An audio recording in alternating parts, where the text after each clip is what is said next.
नवाब शाह में सफाई के नाकिस इंतजामात म्यूनसिपल कमेटी की नाअहली के बाद शहर में कूड़े के ढेर लग गए। फैजुल उलूम के सामने कचरा कुंडी के बायस तलबा बीमारियों का शिकार होने लगे। मजीद देखते हैं ज़ुहैब इकबाल की सेल्फी रिपोर्ट में।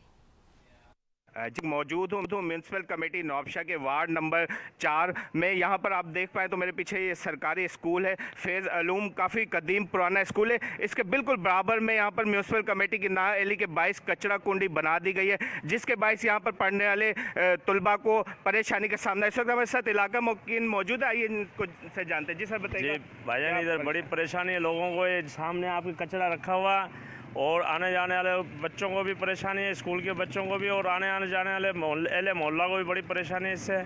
और मेहरबानी करके यहाँ कचरे के लिए कोई ना कोई डब्बा या कोई चीज़ रखवाई जाए और सफाई कराई जाए ज़्यादा से ज़्यादा। ये इलाके के जो काउंसलर हैं उनसे कई बार रब्ता किया, लेकिन वो कोई तवज्जो देने या ध्यान देने के किसी का मजाज में ही नहीं है। तो आपका क्या मुतालबा है? मुतालबा ये यहाँ डब्बा रखा जाए या यहाँ से ये कूड़ी कुंडी हमेशा के लिए ख़त्म की जाए। जी आपने जाना, इनका यही कहना है कि यहाँ पर पढ़ने वाले सैकड़ों तलबा का मुस्तकबिल वो यहाँ पर तरह तरह की बीमारियों का शिकार हो रहे हैं और खसूसन अहले इलाका को शदीद परेशानी का सामना है। उनका यही मुतालबा यहाँ पर चेयरमैन म्यूनसिपल कमेटी से कि खुदारा तर्स किया